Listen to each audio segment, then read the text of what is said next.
Hello, everybody. I am the Warped Adventure. Today, we're back with another deck talk, on Soul of Windgrace, my landfall deck, my land sacrifice deck, whatever you want to call it. So, the idea is I'm gonna sacrifice my lands, so that way I can replay them from the graveyard, keep getting those land enter the battlefield effects turn after turn, and overwhelm my opponents in just pure unadulterated amazingness, which is this deck. But I'm trying to get my hands on the Planeswalker Windgrace, but Lord of Windgrace. But currently I only have Soul of Windgrace, so we're working with what we got. So we let's start with a ramp. Some more obvious ramp, and we'll work from there. So first up, we have 3 visits to just fetch any forest and put on the field. Pretty obvious. Then we got Birds of Paradise, for obvious reasons. Then we got Gwenna, Eyes of Gaia. She costs 3 for a 2/3. You can tap, add 2 mana of any combination of colors, spend it only to cast creature spells or activate abilities of a creature or creature card. Whenever you cast a creature spell with power 5 or greater, put a 1/1 counter on Gwenna, Eyes of Gaia and untap it. It really is there just to help me get the stuff out quicker that I want to play and keep my turns going with a lot of mana. Then we got Marwyn the Nurturer, 3 for a 1/1. Whenever another elf ETBs under your control, put a 1/1 counter on her, then tap to add green equal to her power. So this one, there's a surprising amount of elves in here, and so I just figured throw her in for some more mana ramp. This deck loves to ramp with mana. Needs a lot of it. So, yeah. Moving on to Staff of Titania. Costs 2 colors for an equipment. Equipped creature gets +X/+X, where X number forests you control. And whenever equipped creature attacks, create a 1/1 green forest dryad land creature token. Now, that may sound weird, but basically, you're creating a forest that is a 1/1. Pretty simple, really. It'll trigger your landfall effects, and it still counts as a creature, and it's still affected by summoning sickness. And it's equipped for 3. Moving on to Jaheira, Friend of the Forest. 2/3 for 3. Tokens you control have tap, add a green. Seems pretty clear cut to me. Then we got Jaheira's Respite. Speaking of Jaheira, cost 5. Search your library for up to X basic land cards, where X number of creatures attacking you. Put those cards onto the battlefield tapped, then shuffle, and prevent all combat damage that would be dealt this turn. Basically, if you're about to get KO'd by someone, cast Respite, or Jaheira's Respite, and stops all the damage that would be dealt. You fetch a whole bunch of basics to field, triggering all your landfalls. It's an instant, it's great. Next up, we have Thunderscape Familiar. 2 for a 1/1 first strike. Black and green spells you play cost 1 less to play. Pretty simple. Notably, it does not count red spells. Then we have Tanuki Transplanter. 4 for a 2/4. Artifact creature, equipment, dog. Whenever a Tanuki Transplanter or equipped creature attacks, add an amount of green equal to its power. Until end of turn, you don't lose this mana as steps and phases end. And it has Reconfigure for 3. Basically, equipment creatures are just creatures that when they're equipped, they could just turn into equipment when they're equipped to something and they're no longer a creature. And it does not give them any buffs except for whatever they happen to do. Unless they say otherwise, of course. That's always the if and or but. Now we're moving on to graveyard recursion. This is creature recursion. Um, so not land recursion, that comes later. First up, we have a fun one, Diabolic Servitude. It's 4 for an enchantment. When Diabolic Servitude enters the battlefield, return target creature card from your graveyard to the battlefield. Then, when the creature put onto the battlefield with Diabolic Servitude dies, exile it, and return Diabolic Servitude to its owner's hand. And when Diabolic Servitude leaves the battlefield, exile the creature put onto the battlefield with Diabolic Servitude. Basically, if someone takes out Diabolic Servitude, somehow bounces a hand or whatever, the creature it brought back will go into the exile. And if the creature would go away, this goes back to hand. They're basically saying opposite things, so if either one happens, the other happens. Moving on to Soul of Innistrad. 6 for a 6/6 Avatar Death Touch. 5. Return up to 3 target creature cards from your graveyard to your hand. And if you exile it from your graveyard, you could do the same thing one more time. So basically, you can, as long as it's on the field, you can pay 5 to return some creatures. And if it gets put into the graveyard one more time, you can pay 5, exile it from your graveyard, return 3 other creature cards to your hand from your graveyard. It's just a nice form of recursion for a deck that doesn't really focus on recursion. That way you're able to get those creatures you like back. And mana for this deck is actually pretty easy to get your hands on, so you end up having enough mana probably to get the 3 creatures back and at least play 1 or 2 of them, if not all of them. Then we have another pretty good recursion, is Champion of Stray Souls. 6 for a 4/4. You can pay 5, tap, sacrifice X other creatures, return X target creature cards from your graveyard to the battlefield. And you can pay 7 to put him on top of your library from your graveyard. So he has self recursion, and he can recur other creatures straight to field. This is amazing. Next up, we have Invasion of Chandalar. When Invasion of Chandalar enters the battlefield, return up to 3 target permanent cards from your graveyard to your hand. That's super nice because it doesn't have to be creatures. You can return Diabolic Servitude if you want. You could return your Conduit of Worlds or your War Cadence, something like that. Has 4 defense counters. When it's taken out, its other side is Leyline Surge. At the beginning of your upkeep, you may put a permanent card from your hand onto the battlefield. That is amazing, because it just lets you cheat out stuff for free. And if you literally have no other choices, you can still dump a land to field. So it basically is like playing an additional land this turn. It's just amazing. Then we have Yadora Grave Gardener. 5 for a 5/5. Whenever another non-token creature you control dies, you may return it to the battlefield face down under its owner's control. It's a forest land. It has no other types or abilities. Basically, when your stuff dies, you can choose to either let it go to the graveyard, or you can bring it back as a land, which will trigger all your ETB effects. And so, an amazing thing is if someone board wipes you while she's on the field, all those creatures come right back to the field on their other side, face down, and trigger all the ETB effects you have left.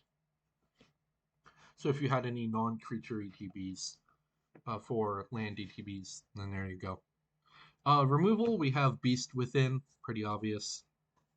Card draw, we have Rishkar's Expertise, pretty obvious. Pay 6, draw cards equal to greatest power among creatures you control. You may cast a spell with mana value 5 or less from your hand without paying its mana cost. Great for card draw. Fill up your hand, use all that mana you have to start playing stuff. Then we have Dig Up. One green, and it has cleave, so you can remove the words that are in brackets. Uh, I'm gonna just read it for its cleave because you never do the just one green ability side of it.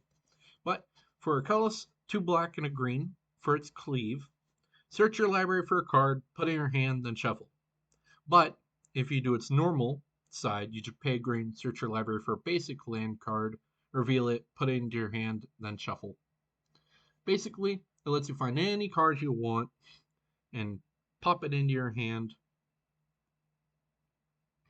It's really nice. It may not be the best tutor, but whenever I get those super expensive like demonic tutor or something like vampire tutor, stuff like that, they're worth so much money. I'm just like, honestly, it's I can't come up with a good reason to keep this. I'll just use dig up, or I'll use final parting, or I'll use diabolic tutor. They may not be as good, but they still do what I want them to do, and I don't really need to do that kind of stuff super early. And I prefer the money to get more magic cards rather than one big magic card, if I'm being honest. Next up is a little bit of land recursion. Um, I don't have a whole lot of land recursion in here, mainly because Soul of Windgrace does that just fine himself. Have Conduit of Worlds for an artifact. You may play lands from your graveyard, or you can tap, choose target non-land permanent card in your graveyard. If you haven't cast the spell this turn, you may cast that card. If you do, you can't cast additional spells this turn. Basically, it lets you do recursion for any non-land permanent you want in your graveyard, but that will be all you can do that turn. So it's pretty nice, and you can only do it on your turn. Only as a sorcery, basically. Next up is Ancient Green Warden. It's a 6 for a 5/7 reach. You may play lands from your graveyard. I wanted at least 2 of those in here, but I could not come up with a good reason to keep my Crucible of Worlds. I did have one, but it was worth a lot at the time, so I just sold it. Then you may play lands from your graveyard, and if a land entering the battlefield causes a triggered ability of a permanent you control to trigger, that ability triggers an additional time. Double up your landfall triggers. Basically, any landfall deck will probably have an Ancient Green Warden in it because it's such a good card. I never get to play it that often because I never get to draw it really. Next up, we have Deep Root Wayfinder. 2 for a 2/3. Whenever it deals combat damage to a player or battle, surveil 1. Then you may return a land card from your graveyard to the battlefield tapped. Pretty obvious. It's super cheap. Start doing it early so you can put lands in your graveyard, get them back to field, and yeah, ramp yourself up. And when you get landfalls, trigger landfall. Next up is Aranis Gloomstalker. This deck used to be a green-black deck with her as the commander and a uh, a black background. But she's a 3/3 for 3. She has Death Touch, and whenever she attacks, return target land card from your graveyard to the battlefield. She's really good, honestly. And if she was green red with choose a background, I would still have her as a commander. But she can't have 3 colors, so I can't use Aranis if I want red in it. And I want red in this deck because I have some nice red landfall stuff. So I wanted to use it. Next up for land sacrifice, we have Urg, Spawn of Turg. It's not really land sacrifice. This is more like a pile of getting lands into your graveyard. Mainly sacrifice, but Urg the Boy. He costs 2 black, 1 green. He's a star 5. His power is equal to the number of land cards in your graveyard. At the beginning of your upkeep, Look at the top card of your library. You may put it into the graveyard, or you should leave it on top. You pay a black and a green, sacrifice a land to gain 2 life. So you just get some lands into your graveyard, make them a little bit bigger, but him being bigger is not what you care about. His ability to sacrifice lands to gain some life, as well as his upkeep trigger, is why he's in here. He's really nice. Next up is Nahiri's Lithoforming. Pay 2 red and X colorless, sacrifice X lands. For each land sacrificed this way, draw a card. You may play an additional X land. You may play X additional lands this turn. Lands you control enter the battlefield tapped this turn.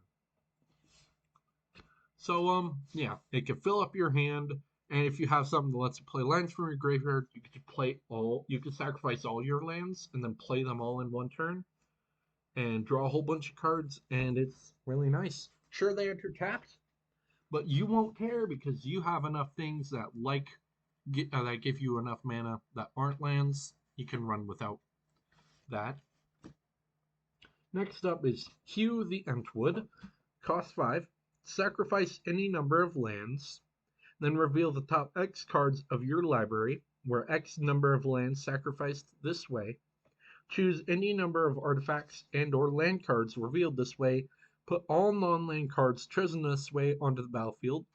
Then put all land cards chosen this way onto the battlefield tapped. Put the rest on the bottom of your library in random order. So, again, if you want, you could sacrifice a whole bunch of lands, reveal a whole bunch of lands and maybe some of your artifacts, and enjoy yourself. Next up is an odd one, perhaps, but I enjoy it. It's Agent of Shaku, 2 for a 1/1. You may pay 2 black and a colorless, sacrifice a land. Target creature gets +2/+0 until end of turn. So yeah, they just if you've been poking someone all game with your commander, and you just need a little bit of extra damage to bring them out with commander damage, you sacrifice a few lands, pay some mana, and buff them up, and maybe kill them with commander damage. Save a few for last. Next up is Elven Palisade. 1 green for an enchantment. Sacrifice a forest. Target attacking creature gets -3/-0 until end of turn. That's just really nice. It can buffer the damage you're about to take, and it also sacrifices lands, which this deck likes to do. So it's pretty clear. Next up, Goblin Clearcutter. 4 for 3/3. Tap, sacrifice a forest. Add 3 mana of any combination of colors. Sorry. Next up.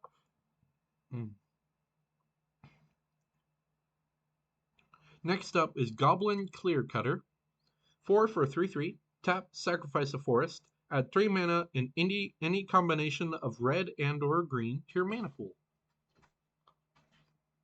So you sacrifice your lands, ramp yourself some, and enjoy your mana. And then replay the lands from your graveyard. So it's just really, really nice. Next up, you have Infernal Denizen, which is probably one of the more interesting adds in this deck. It costs 1 black and 7 colorless for 5/7. During your upkeep, sacrifice 2 swamps. If you cannot, tap Infernal Denizen, and target opponent may gain control of the target creature of his or her choice you control. The opponent loses control of that creature if Infernal Denizen leaves play. And Infernal Denizen has tap, gain control of target creature, lose control of that creature if Infernal Denizen leaves play. It's an older card, but basically, it's one of the more mean cards in here. You can just keep tapping it, steal a whole bunch of their creatures, and replay the swamps you're sacrificing, And so you could just keep sacrificing those swamps and without a care in the world. It gets a little bit mean. Moving on to the landfall triggers. There's a lot of them in here, if you can't tell. First up, Lotus Cobra. 2 for a 2/1. Whenever land ETBs under your control, add 1 mana of any color. Ramp. Great. Really great early game, too. And late game is still really nice. Valakut Exploration. 3. Land ETB. Whenever land ETBs under your control, exile the top card of your library. You may play that card for as long as it remains exiled. And at the beginning of your end step, if there are cards exiled with Valakut Exploration, put them into their owner's graveyard. Then Valakut Exploration deals that much damage to each opponent. So basically, you impulse draw, and on your end step, you dump them into your graveyard and shoot each opponent for that much damage. You play additional lands this turn, and it could possibly kill someone over time.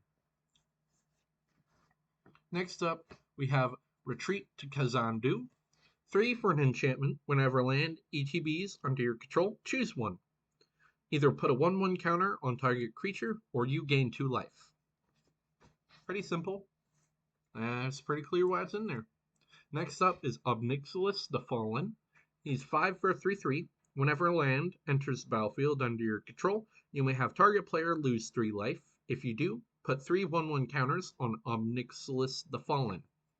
He gets bigger over time, he makes people lose life, and he likes lands entering, so there you go. Next up, we have Rampaging Balos. 6 for 6/6 trample. Land ETBs under your control. Create a 4/4 beast. Creature token. Pretty clear. Next up, Tireless Tracker. 3/2 for 3. Whenever land ETBs under your control, investigate. So you create a colorless clue. You can pay 2, sacrifice it to draw a card. And it's an artifact. And whenever you sacrifice a clue, put a 1/1 counter on Tireless Tracker. Gets bigger over time, a little bit of card draw, pretty nice. You know, like lands entering, of course. Next up, Oran Reef Hydra. 6 for 5/5 trample. Whenever a land enters the battlefield under your control, put a 1/1 counter on Oran Reef Hydra. If that land is a forest, put 2 on it instead. Gets bigger over time, could eventually turn into a win con and start beating people in the face for a lot of damage. Next up is Nisa of Shadowed Bows. She's a planeswalker. You can pay. She costs 4, and she starts with 4 loyalty. And whenever land ETBs under your control, she gets a loyalty counter, which is really nice. And +1 untapped target land you control. You may have it become a 3/3 elemental with haste and menace until end of turn. It's still a land. And then her -5 is you may put a creature card with converted mana cost less than or equal to the number of lands you control onto the battlefield from your hand or graveyard with 2 1/1 counters on it. So could be recursion, or it could cheat out creatures for you. Anything you like. Next up, Ashaya, Soul of the Wild. She doesn't have a landfall effect, but you'll understand. She costs 5, and her power and toughness are equal to the number of lands you control, and non-token creatures you control are forest lands in addition to their other types. Turns all your non-token creatures into lands. So all of your non-token creatures trigger your landfall effects as well as your lands. That gets out of control the moment she hits the field, because she triggers landfall effects too. Because she is also a land when she enters the battlefield. Next up is Tireless Provisioner. 3 for 3/2. Whenever land ETBs under your control, create a food or treasure token. Pretty clear. Next up is an obvious one, Avenger of Zendikar. 7 for a 5/5. When it enters battlefield, create a 0/1 plant for each land you control. Excuse me. And whenever a land ETBs under your control, put a 1/1 counter on each plant you control. Plant creature you control. Sarenth Great Worm. 7/6 for 6. And he is trample. Whenever a land enters the battlefield under anybody's control, you create a tapped Power Stone token. So, yeah. That one gets absurd. Whenever anybody plays lands, you create some power stones, which you can use to activate abilities, cast your artifacts. Yeah. Next up is Scoot Swarm. 3 for a 1/1. Whenever land ETBs under your control, create a 1/1 green insect creature token.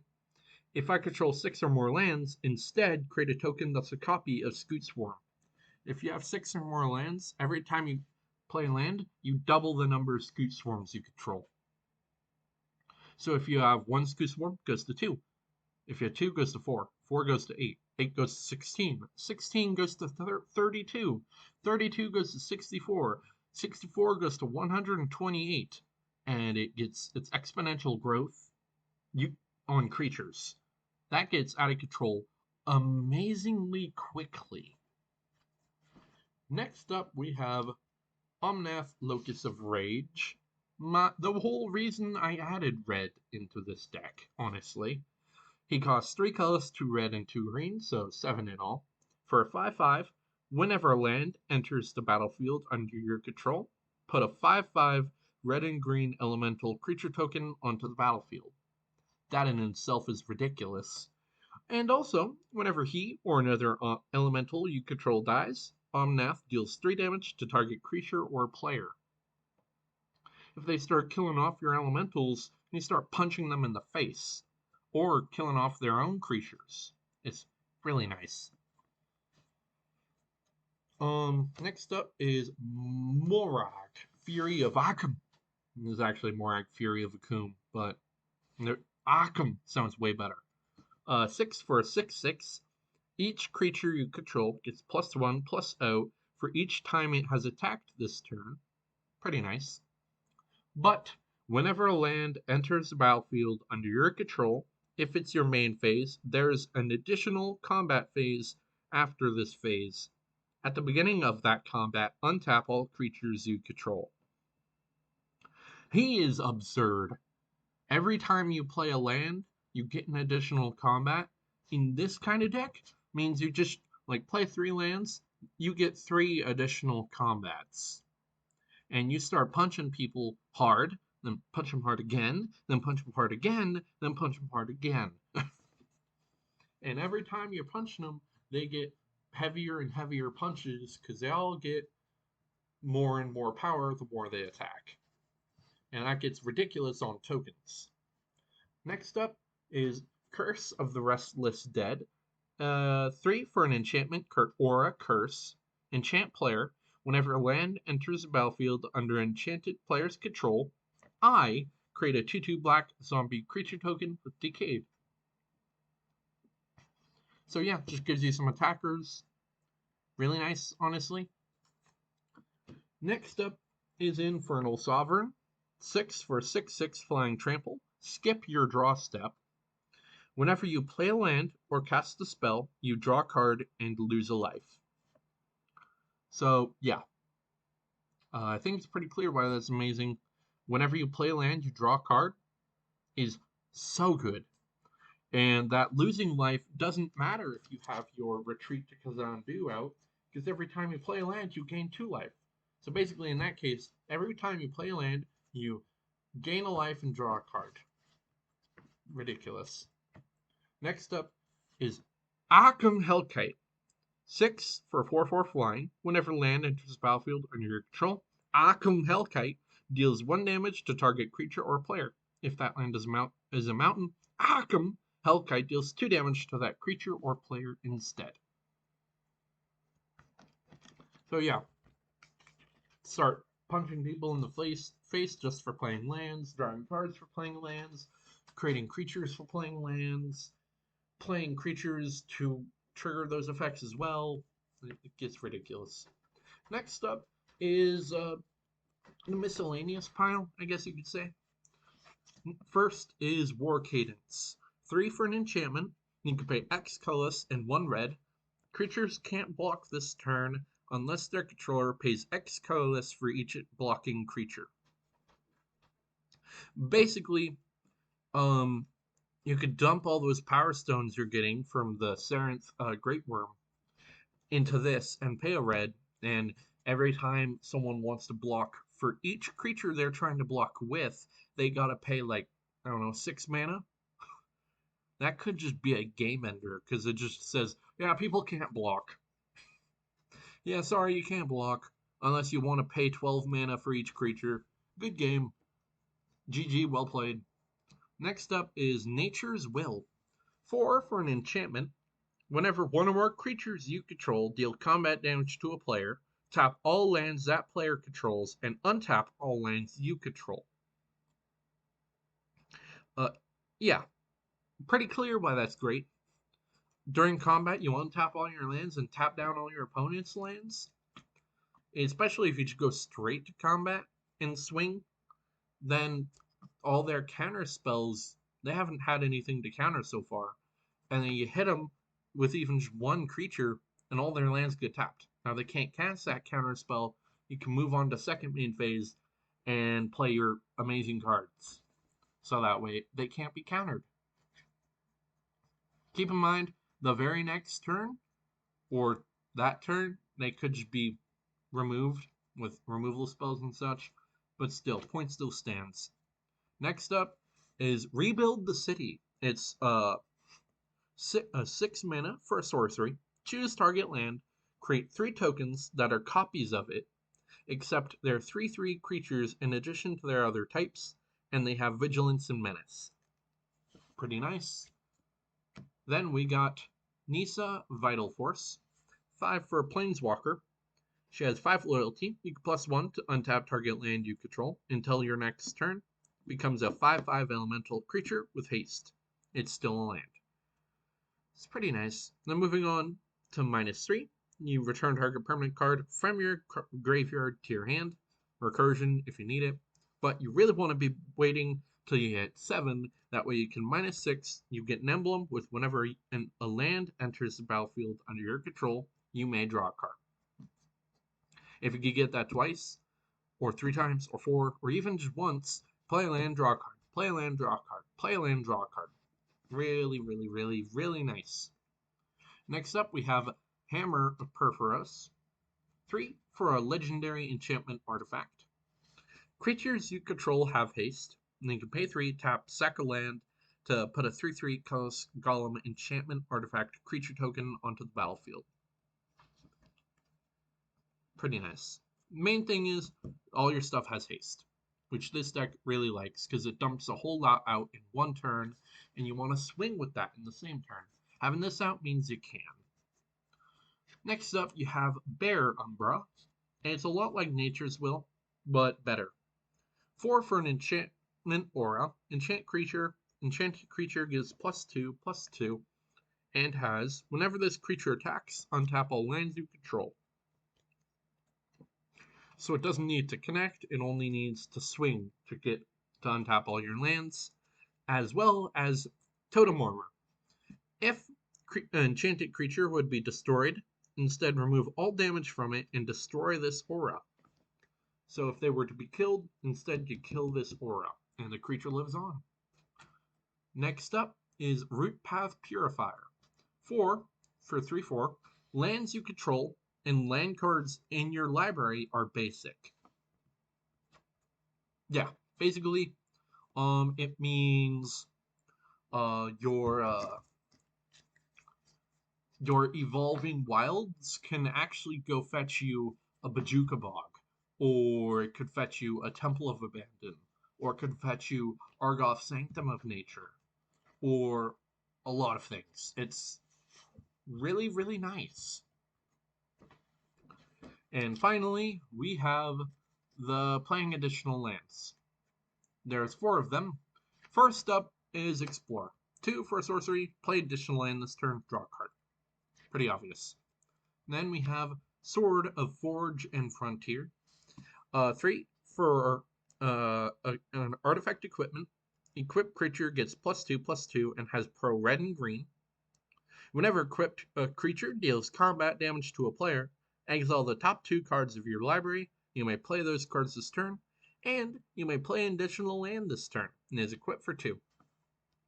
So you just, every time you punch someone, you're going to be playing additional lands, exile the top 2 to keep your turn going. Really nice. Next up is Wayward Swordtooth. 3 for 5/5, ascend. If you control 10 or more permanents, you get Seti's Blessing for the rest of the game. Seti's Blessing doesn't do anything itself, but things care if you have Seti's Blessing or not, such as this. You may play an additional land on each of your turns. Wayward Swordtooth can't attack or block unless you have Seti's Blessing, hence why he costs 3 for a 5/5. Next up, you have the Gitrog monster, 5 for a 6/6 Death Touch. At the beginning of your upkeep, sacrifice the Gitrog monster unless you sacrifice a land. You may play an additional land on each of your turns, and whenever one or more land cards are put into the graveyard from anywhere, you may draw a card. Well, it's not draw a card, it's just whenever one or more land cards are put into your graveyard from anywhere, draw a card. It's really nice. He was the commander there for a second, but I couldn't run him as the commander because he doesn't have a way to get your lands back. He only puts them into your graveyard and draws you cards. So this deck, it's mainly based on playing lands from the graveyard. And so you want a commander that will do it for you, and the rest of it will be just getting lands into your graveyard to play again. Now we're moving on to lands. There's 40 lands in this deck, a good chunk of which are non-basic. This deck used to only have like 3 or 4 non-basics, but I found it loves its non-basic lands. First up, Evolving Wilds. Obvious. Next, we have Argoth, Sanctum of Nature. I sadly don't have the meld that goes with this, but it's in here for when I do. Next up is Temple of Abandon, obviously, and then Bajuka Bog. Next up, Demolition Field.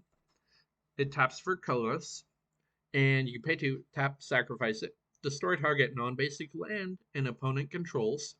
That land's controller may search their library for a basic land card, put it onto the battlefield, then shuffle.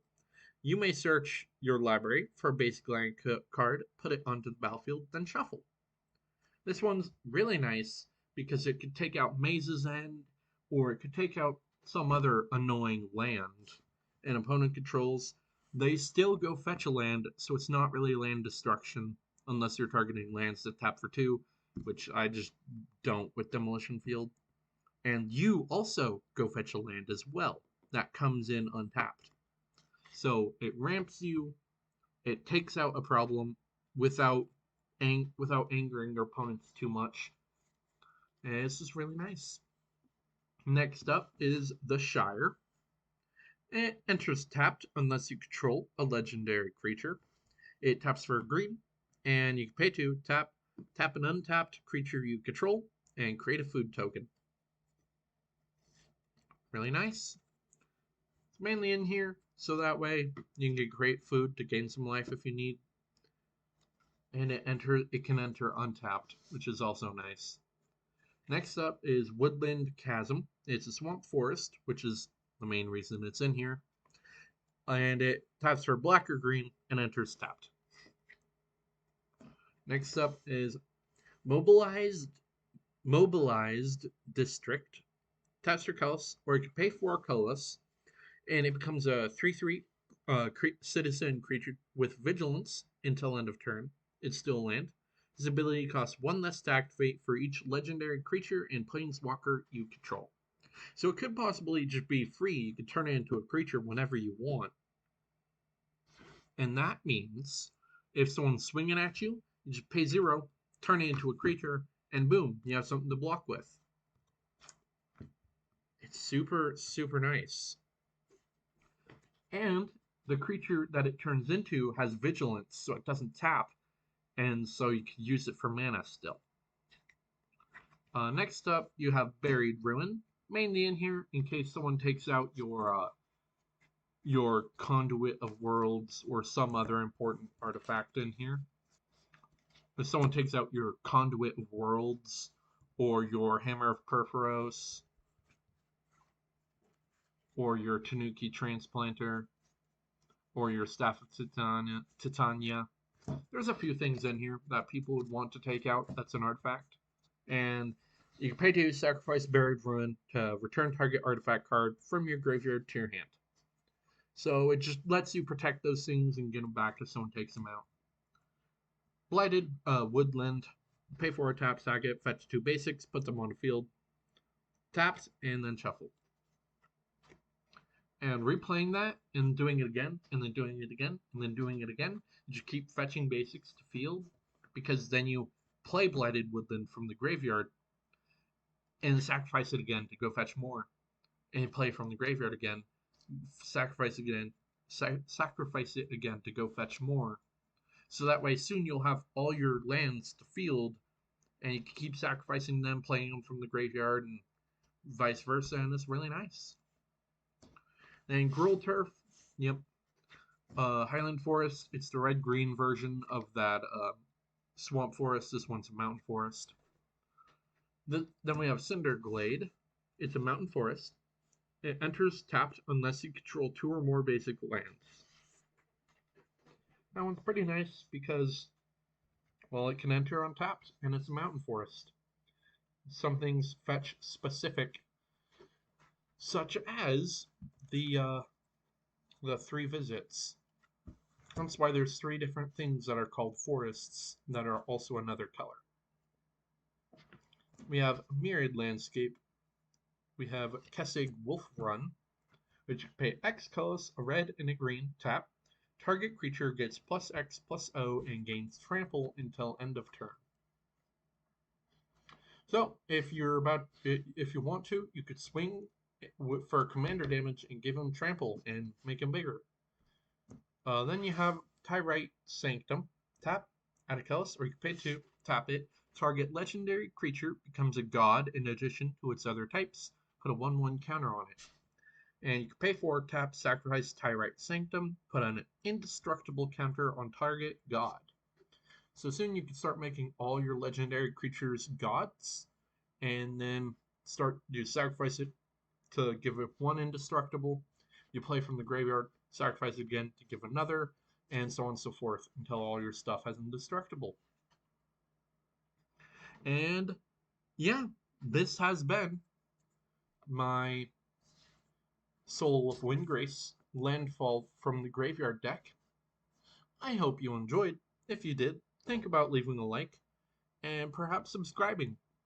I hope you all enjoyed the video. Stay safe, stay healthy. Peace out.